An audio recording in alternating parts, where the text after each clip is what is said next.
우리는 지금 이사야의 열국에 대한 심판, 경고에 대해서 계속해서 알아보고 있습니다. 가장 먼저 이사야가 심판했던 나라가 기억나신가요? 그 나라는 바로 바벨론이었어요. 이사야 시대 때는 만들어지지도 않았던 그 바벨론에 대한 나라에 대해서 가장 먼저 경고를 하게 되었고요. 오늘 그 마지막 경고가 바로 오늘 우리가 조금 전에 읽었던 두로라고 하는 나라입니다.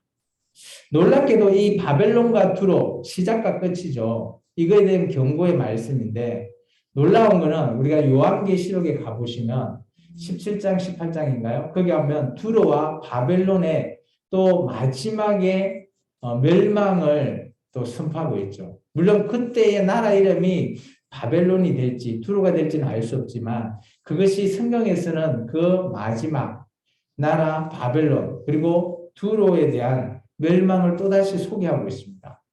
그렇다면 하나님의 계획은 통일하다라는 거예요.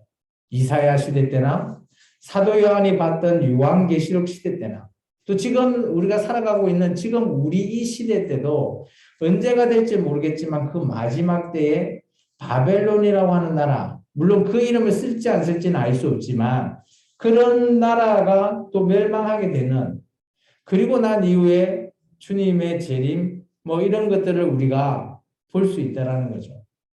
그래서 성경은 한결같이 말을 하고 있어요. 그런데 우리가 이 성경이 어떻게 보면 구약에서는 하나님께서 어느 정도 보여주는 묵시라고 해서 다 보여주진 않고 일부만 보여줬다라고 하면 신약에 있는 요한계시록은 계시가 열리는 거니까 모든 것을 다 보여주는 그런 말씀으로 되어 있습니다. 그렇기 때문에 우리가 성경을 통해서 지금 2022년을 살아가고 있는 저와 여러분은 성경을 구약에서부터 신약까지 어떻게 보면 요한계시록의 계시까지가 다 열려 있기 때문에 하나님의 진정한 뜻, 하나님의 그 계획이 무엇인지를 우리가 정말 올바르게 파악하고 그것이 무엇인지를 우리가 정확하게 알고 있어야 된다라는 것을 다시 한 번 더 말하고 싶습니다. 근데 놀라운 거는 오늘 우리가 늘 하나님이 경고를 하고 하나님이 멸망한다고 예언을 했을 때 그 나라는 마지막에 가면 다 멸망당할 수밖에 없습니다. 근데 그 중에서도 하나님을 찾는 자, 남아있는 자, 또 하나님께서 숨겨놓은 자, 뭐 이런 표현으로 성경은 기록하고 있습니다. 그런 자들을 통해서 하나님께서 다시 한 번 더 하나님의 일을 시작한다라는 거예요.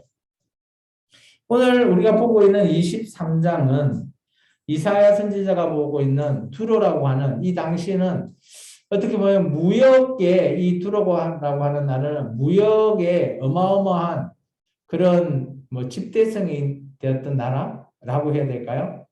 동양과 서양을 오고 가고 하는 그 무역의 중간에 있는 요충지고요.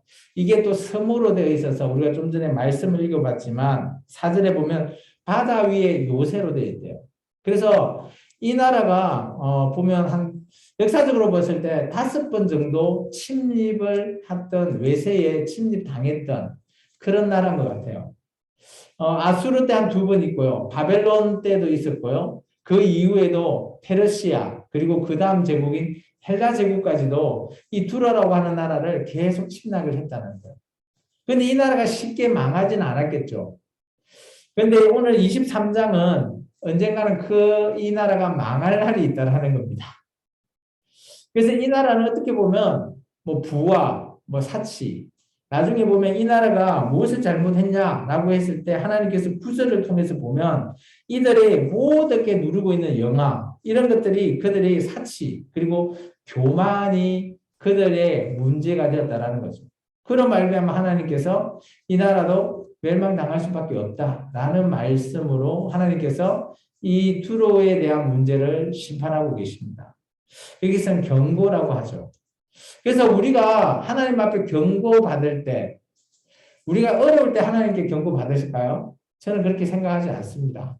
우리가 어떻게 보면 풍족하고 잘 나가고 아무 일 없고 그렇게 떵떵거리고 잘 나갈 때 우리의 마음이 하나님을 떠나 있을 수 있다는 거죠. 그래서 우리도 어떻게 보면 편안하고 잘 뭐 살고 있다라고 생각할 때 우리는 경고 메시지를 우리가 잘 받아야 된다는 거예요. 왜냐하면 오늘 두로와 마찬가지 이런 나라들이 잘 나가고 있을 때 오늘 하나님께서 경고. 근데 지난주에 제가 얘기했듯이 옐로 카드를 꺼내 드신다는 겁니다. 우리의 인생도 마찬가지라고 저는 봅니다. 우리의 인생도 한때 젊었을 때 잘 나갈 때에는 그죠? 내 뜻대로 내가 잘하니까 라고 생각했을 수도 있습니다. 근데 그때가 경고 메시지가 받을 때라는 거죠. 근데 그것을 돌이키고 하나님 앞으로 돌아오는 자가 있다면 그 다음부터는 하나님께서는 내 뜻이 아니라 하나님의 뜻으로 우리가 살아가기를 원하는 게 아마 하나님의 어떻게 보면 소원이지 않겠나 그렇게 여겨집니다. 오늘 이 두로라고 하는 나라는 어떻게 보면 아까도 얘기했지만 천은 요새고요. 주위에 있는 나라들도 부강하게 만드는 요인이 된 것 같아요. 5절에 보시면 애굽이라고 하는 이집트라고 하는 나라가 그 당시에 나일강을 위주로 해서 곡물을 어마어마하게 생산하는 그런 나라였거든요. 근데 이 생산을 팔아야 되잖아요. 요즘 같으면 무역. 팔아야 되는데 그 팔아야 되는 팔 수 있는 곳이 바로 무역의 요충지가 이 투르라고 하는 나라예요. 그래서 애굽에 생산됐던 모든 그런 곡물을 투르에서 사서 뭐 딴 나라에 팔아주거나 이렇게 해서 서로 간에 부강한 나라로 만들었다라는 거죠. 그런데 이제 놀라운 거는 여기 보면 1절에 다시스의 배라고 합니다. 다시스는 현재 같으면 지역으로 보면 스페인, 에스파니아라고 생각하시면 됩니다. 혹시 다시스 하면 떠오르는 선지자 없나요? 그러죠, 요나. 하나님께서 어때요? 니느웨를 가라는데 아니에요. 저는 정반대 다시스 갈 거예요. 라고 했죠. 그때 그 다시스 맞습니다. 근데 오늘 1절에 보시면 이 다시스의 배들아 너희는 슬피 부르짖을지어다 라고 운을 띄죠. 왜 이럴까요? 이 다시스라고 하는 이 나라도 아마 두로가 점령했던 것 같아요. 그리고 점령을 했거나 아니면 이 스페인이라는 나라하고 이 두로라고 하는 나라가 무역에 있어서 엄청나게 왕성했던 곳인 것 같아요. 그런데 이 다시스의 배가 스페인에서 두로로 이렇게 오고 있을 때 소식이 들렸습니다. 두로가 멸망했다고. 그러다 보니까 이 다시스에 있는 배들이 슬피 우는 거죠. 아, 저 나라 멸망하면 야, 이제 우리 뭐 먹고 살지? 뭐 그런 걱정도 있을 거고요. 또 그 나라에 혹시 그 나라하고 연관이 어떻게 됐는지는 알 수 없지만 크게 영향을 미친다면 아마 이 다시스에 있는 주민들이 두로의 멸망을 이렇게 슬퍼 부르짖을 이유가 있을 수도 있다라는 거죠. 놀라운 거는 그래서 오늘 그들이 슬피 부르짖는데 아마 다시스 스페인에서 두로로 오고 있는 상황인 것 같아요. 근데 그 소식을 들은 것 같죠? 그래서 6절에 보면 너희는 다시 어디로 가라? 다시스로 돌아가래. 이게 오고 있는 사이에 아마 이 소식을 접하고 돌아가라 라고 얘기합니다. 그러면서 7절에 두로에 대해서 보면 어떤 상황으로 되어 있는지 조금 보여주죠. 7절에 보면 그죠? 옛날에 희락의 성이다. 그리고 거기에 어마어마한 나라인데 지금의 이것이 뭐 이런 표현이 있죠. 옛날에 그 이 먼 지방가 가서 머물 그 성은 맞냐? 라는 표현 보면 그 화려했던 도시가 아마 다 멸망당했던 그런 모습을 빗대은 아마 이 문구 같아요. 7절이. 그래서 야 옛날에 그때 잘 나가던 그 도시 맞아? 뭐 이런 형태의 뉘앙스 그렇게 표현을 하고 있는 거죠. 그만큼 아마 두로가 언젠가는 이렇게 철저하게 멸망당할 날이 있을 거다라고 말하고 있습니다. 제가 좀 전에 얘기했지만 그들이 이런 멸망을 그럼 과연 누가 정했냐라고 했을 때 하나님께서 이렇게 말씀하십니다. 8절에 보시면 멸류관들을 씌우던 자요 그 상인들은 고관들이요 그 무역상들은 세상에 존귀한 자들이 있던 두로에 대해 누가 이 일을 정했냐 이게 두로가 멸망을 할 때 누가 이렇게 했냐 라고 누군가 물어봤을 때 9절입니다. 같이 한번 읽어볼까요?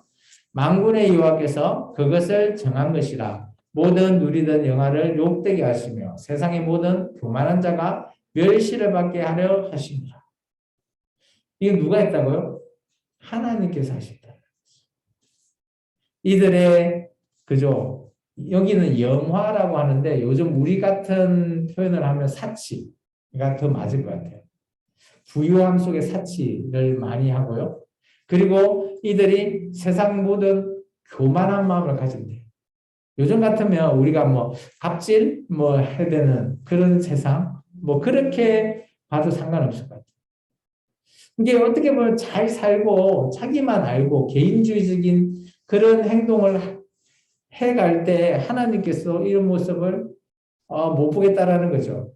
그래서 이것을 하나님께서 계획하셨다라고 얘기하고 있습니다.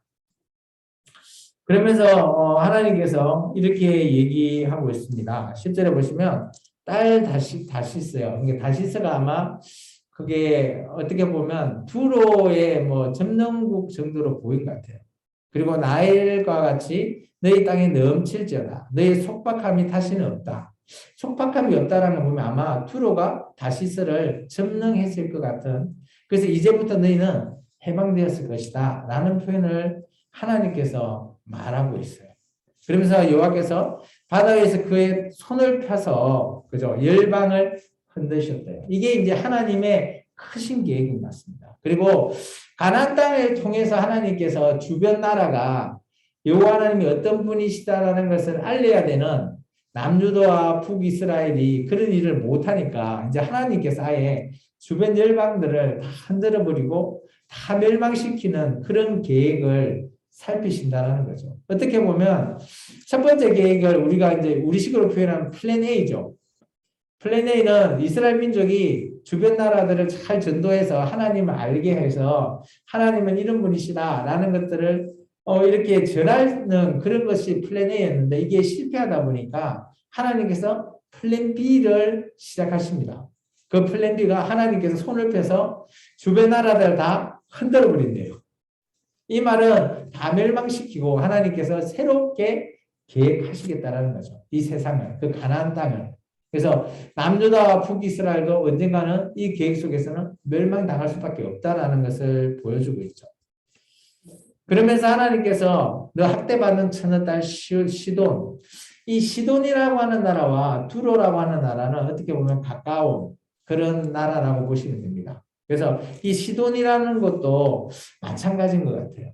그래서 근데 여기서는 이제 학대받은 처녀의 딸 시돈아, 너 다시 너희 희락이 없다. 뭐 이런 표현을 보면 시돈이 어떤 학대를 받았냐, 아니면 외세의 침략을 받았냐 이렇게 표현할 수도 있는데 뭐 그것은 뭐 각자 학자별로 내용들은 조금 다른 것 같은데 어쨌든 간에 여기 보면 기띔이라고 하는 곳이 나오죠. 이 기띔이라는 곳이 어딘가 하면 바벨론을 가리킵니다.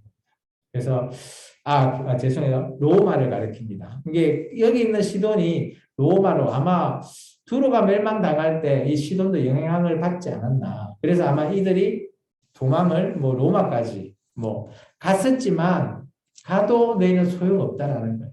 그래서 하나님께서는 여기 이제 13절에 보면 갈대아라는 사람이죠. 이 갈대아 사람이 바벨론이고요. 그리고 이제 아수르 사람은 아수르 제국을 얘기합니다. 그래서 지금 하나님께서 손을 펴서 흔든다라고 하는 그런 새로운 계획에 보면 바벨론이라고 하는 제국, 아수르라고 하는 제국, 그리고 로마라고 하는 제국을 말하고 있는 겁니다. 그래서 이 보면 어떻게 보면 23장은 하나님의 새로운 계획, 뭐 새로운 어마어마한 계획을 꿈꾸고 있다라는 것으로 우리가 볼 수 있습니다. 그러면서 이제 14절에 보면 다시스 베드라 너희가 다시 한번 1절과 똑같죠. 너희가 슬피 부르짖으라. 너희의 경관성이 파괴되었다. 그러면서 다시 한번 더 재차 강조하고 있죠. 그래서 이제 하나님의 종말이라고 하는 그런 것들을 얘기하고 있으면서 주변 모든 나라가 다 멸망당하는 그때가 올 거다라는 것을 말하고 있습니다. 그런데 이제 이런 종말이 있고 난 이후에 아예 두로가 멸망당할 거냐? 또 그렇지는 않은 것 같아요. 하나님께서 또 다른 기회를 주신 것 같아요. 우리는 이것에 또 좀 집중을 했으면 좋을 것 같습니다. 15절에 보면 이제 그날부터 이제 두로의 그죠? 멸망당하고 나서 한 70년 정도 기간 동안에 어느 정도 있다가 새로운 70년 이후에 이제 하나님께서 기회를 주신 것 같아요. 그래서 하나님께서 뭐 잊어버렸던 그 두로를 다시 그죠? 기억을 하는데 여기는 엄려라는 표현을 좀 쓰고 있죠. 그리고 나서 내가 너를 다시 기억하게 하라라고 이렇게 표현을 했죠. 그래서 아마 이 두로에게 다시 한 번 더 두 번째 세컨 찬스를 준 것 같아요. 그런데 이들이 어떤 행동을 했을까? 그러면 하나님이 두 번째 기회를 주면 하나님 앞에 제대로 돌아가야 되죠. 그런데 그렇지 못한 것 같아요. 17절에 보시면 70년이 찬 후에 여호와께서 두로를 돌보시다라는 표현이 있거든요. 돌보시다라는 것이 이제 우리나라 말로 물론 돌보다라는 뜻도 있지만 이것의 원뜻의 첫 번째 의미는 셈을 한다요. 계산할 거라는 거예요. 이게 쉽게 말해서 이런 거죠. 야, 내가 너를 70 뭐 이렇게 보면 어떤 대가를 지불해라. 그거 셈을 한번 해보자. 라는 의미를 받아주시면 돼요. 이게 내가 너를 한 70년 동안 돌봐줄 테니까 한번 네가 준비를 해봐라. 라고 했을 때 우리가 두 번째 기회가 오는 거죠. 근데 그 기회를 이 투로라고 하는 나라는 발로 걷어찹니다. 놀라운 거는 70년 동안에 어때요? 그들이 열방과 음란을 행하고요. 그리고 무역과 이익을 거두어서 여기서는 이제 그런 많은 부정한 것을 거둬가지고 하나님께 돌렸다라고 있거든요. 이거 돌리다라는 뜻이 우리식의 표현인데요. 이게 이제 제가 이게 해석이 좀 힘들어요. 왜냐하면 부정한 거라도 하나님께 돌리면 좋은 거 아니냐. 그렇게 생각할 수 있는데 돌리다의 원뜻을 좀 살펴보니까 잠시만요. 돌리다의 원뜻은 그 하야라고 해서 무엇이 되다라는 뜻이라는 겁니다. 그 말은 뭔가 하면 이게 하나님께 자기들이 자원해서 돌리는 게 아니라 그렇게 부정한 재물은 원래 하나님 것이야 라는 거예요. 쉽게 말하면. 그래서 이게 이제 해석상으로 이걸 보면 야 그래도 두로가 70년 동안 정신 차리고 하나님께 돌린 거 아니냐라고 해석할 수 있는데 뒤에 19절까지 얘기를 우리가 말씀을 좀 읽어보면 전혀 그렇지 않은 거예요. 자원해서 돌린 게 아니라 원래 그렇게 부정하게 다시 70년 동안 부를 축적한 것이 어떻게 된다고요? 그것이 하나님 거예요. 하나님 거다라는 겁니다. 그들이 돌린 게 아니고. 왜냐하면 이제 여기는 돌린다라고 되어 있는데 그 다음에 잘 보시면 그 무역하는 것이 여호와 앞에 사는 자 있잖아요. 여호와 앞에 사는 자라고 하면 어떤 자일까요? 하나님을 섬기는 자예요. 그 섬기는 자에게 배불리 먹을 양식과 옷감이 되어버린다는 거죠. 그렇다면 이 두로가 하나님께 그런 무역한 거, 이 부정한 것이 하나님께 뭐 제물로 드리냐라고 우리가 생각할 수 있지만 그렇지 않다는 거죠. 그들이 부정한 거는 그것 자체는 하나님 거다 하는 거죠. 그러면서 그들의 그 부정한 것 하나님이 어떻게 보면 안 받는다는 거죠. 그래서 쉽게 설명하면 두로에게 한 번 더 기회를 줬지만 두로는 그 복을 걷어차고 말았다라는 겁니다. 그래서 오늘 하나님 앞에 하나님을 아는 자, 하나님 앞에 사는 자들이 그들의 벌어놓았던 것을 그들이 먹고 마실 수 있는 그런 걸로 바꿔버리셨다라는 거죠. 그래서 쉽게 생각하면 23장에 이 두로에 대한 경고는 두로는 어마어마하게 잘 사는 나라인데 이 나라가 망할 수밖에 없는 이유는 그들의 사치와 교만이었고요.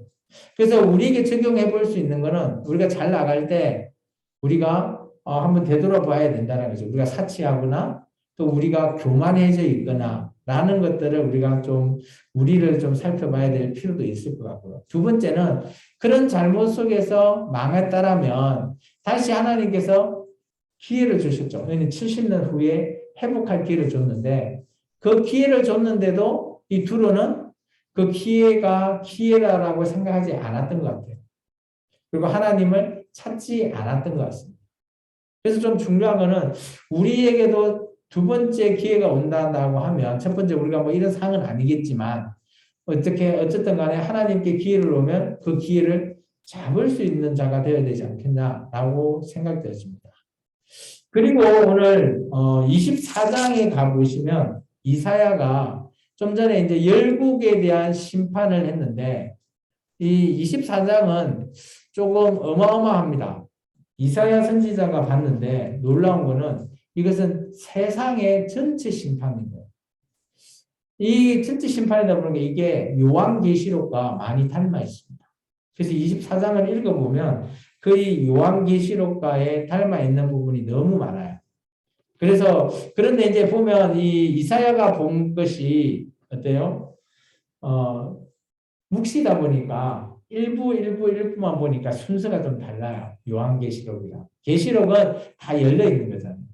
그리고 이사야가 본 거는 일부다 보니까 묵시적으로 봐서 다 열려 있는 것을 보지는 못한 거죠.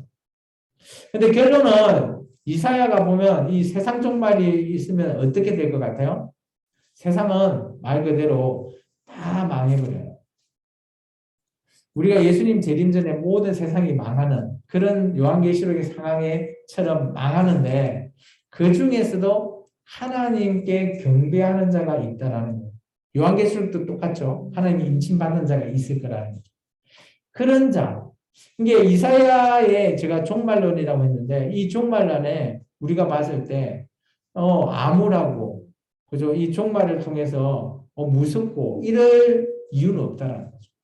하나님은 잘 섬기고 그죠? 하나님 앞에 나아가면 어쨌든 간에 그런 종말이 있어도 하나님 앞에서 하나님을 경외할 수 있는 자가 있다라는 것이 또 이사야의 시각에 보여 있는 내용이거든요. 우리가 좀 말씀 한번 읽어볼까요?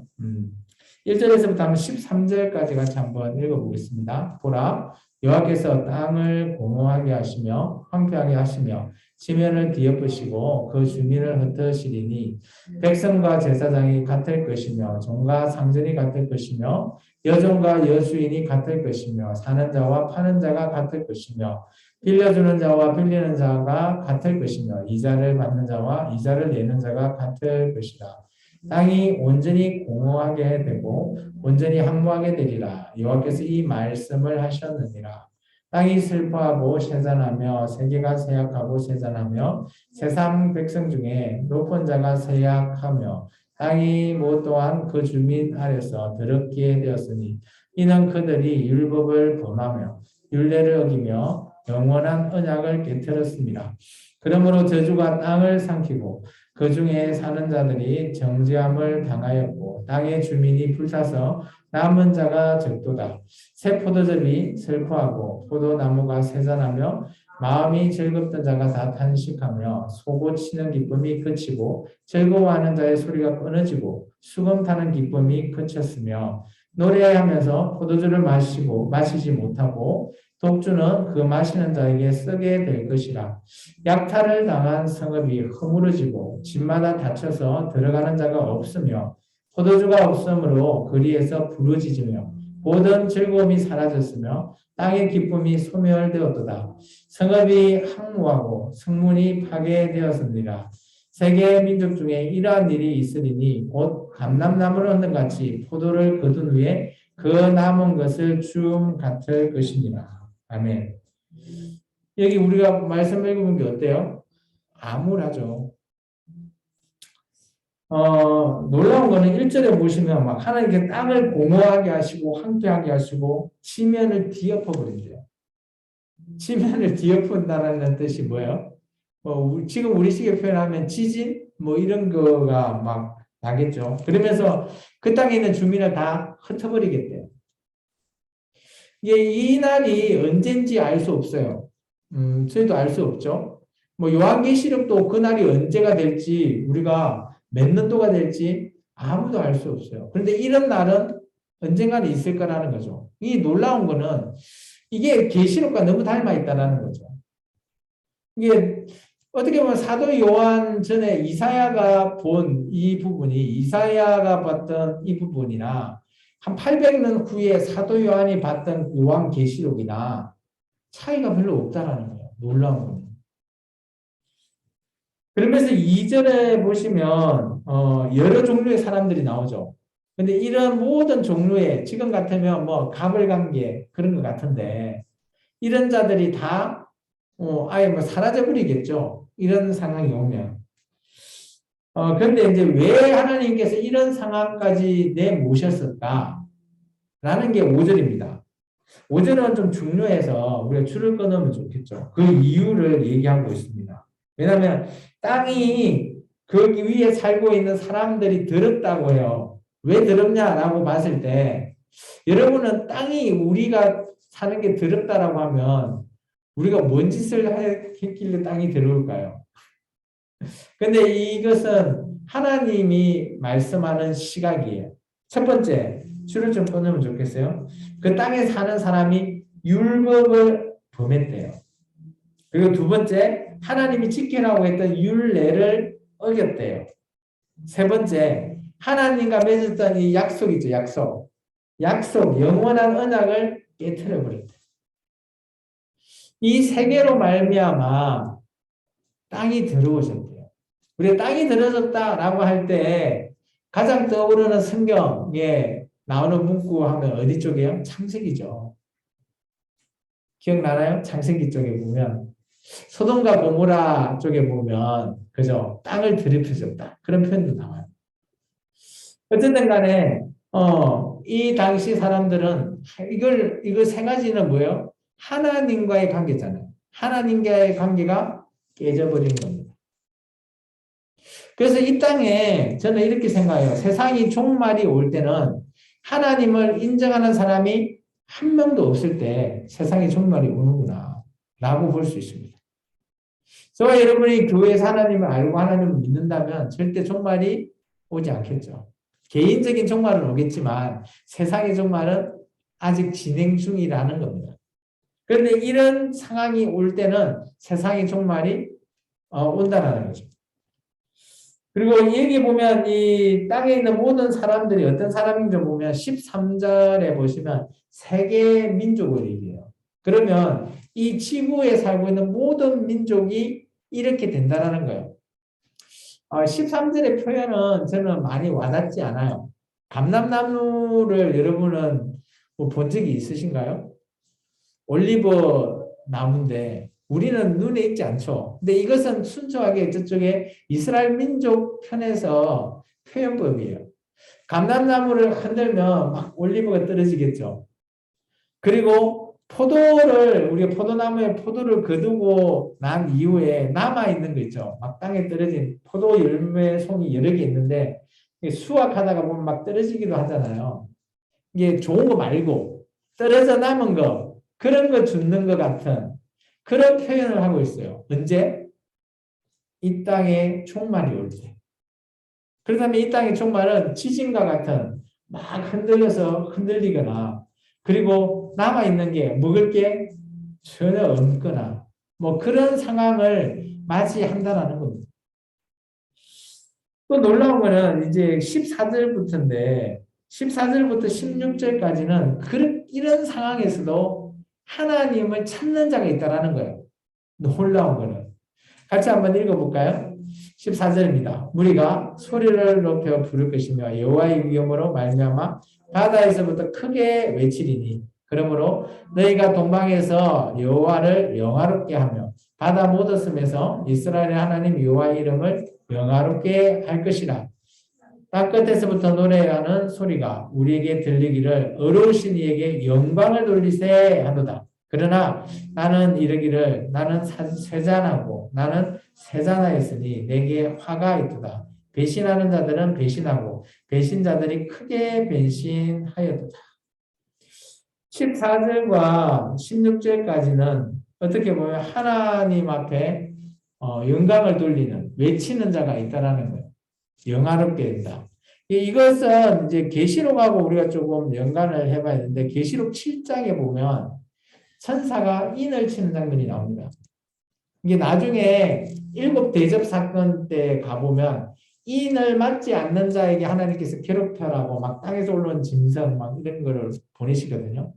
그래서 계속 7장에 인을 인침 당한 자, 그런 자는 하나님께 나중에 불이 섞인 유리바다에서 그죠? 하나님께 영광 돌리는, 나중에 보면 어린 양의 노래를 부르는 그런 자거든요. 이제 오늘 보면 14절과 16절이 딱 그 장면을 좀 연상하게 합니다. 그리고 여기 보면 16절 끝에 보면 근데 그 와중에서도 배신하는 사람이 있을 거라는 거죠. 하나님을 배신하는.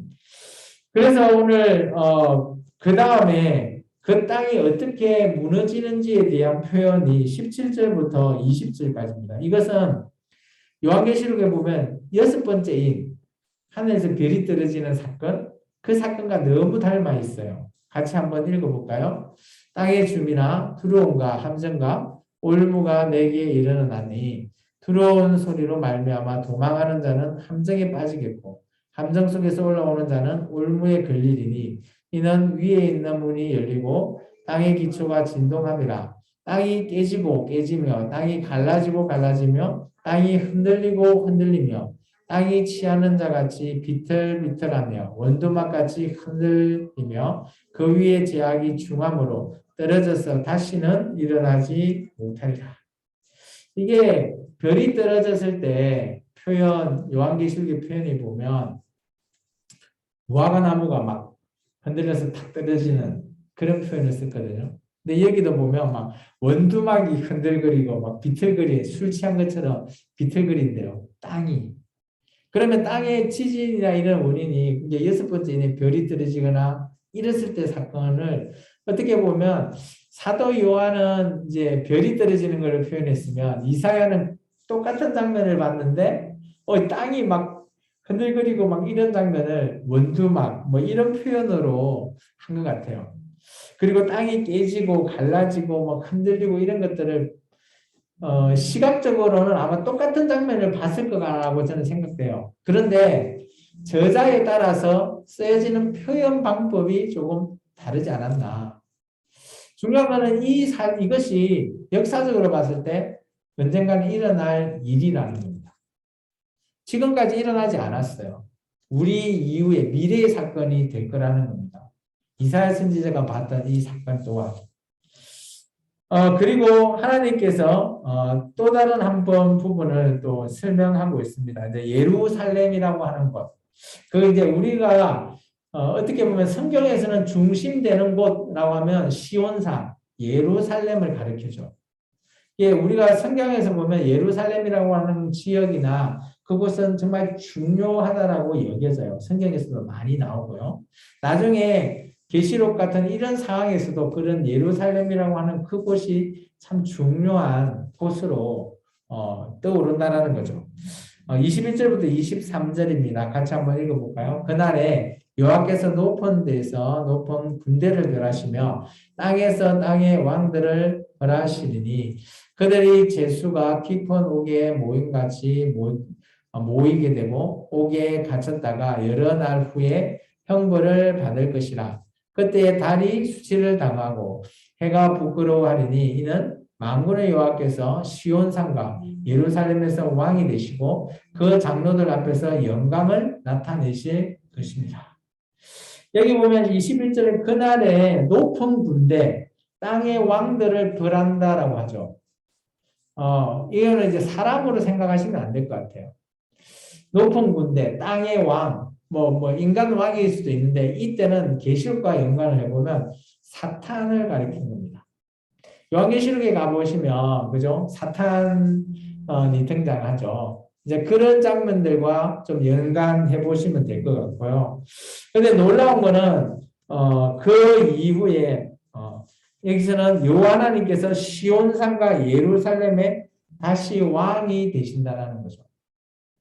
이사야가 봤던 종말이나 사도 요한이 봤던 계시록이나 보였던 장면은 똑같은 것 같아요. 이게 예루살렘에 보면 우리가 그 마지막 요한계시록의 마지막에 보면 예루살렘 성이 하늘에서 내려오잖아요. 그것과 동일하다는 거죠. 여기서도 예루살렘에서 하나님이 왕이 되시는 어떻게 보면 하나님의 역사 또 이 진행 가운데 또 하나님의 어떻게 보면 이런 보여주는 계시 이런 것들이 보여지는 사람들에 따라서 쓰여지는 부분은 조금씩 다를 수 있지만 그 내용은 동일한 것으로 여겨진다는 거예요. 놀라운 건. 그래서 역사는 하나님이 정하신 대로 흘러가고 있다는 거예요.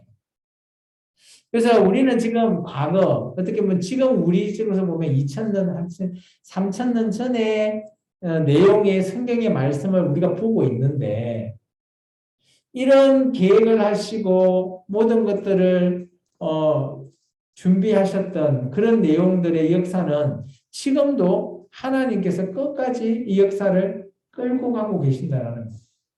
현재 우리가 살아가고 있는 이것도 하나님 앞에서 보면 하나의 역사로 포함되어 있다는 겁니다.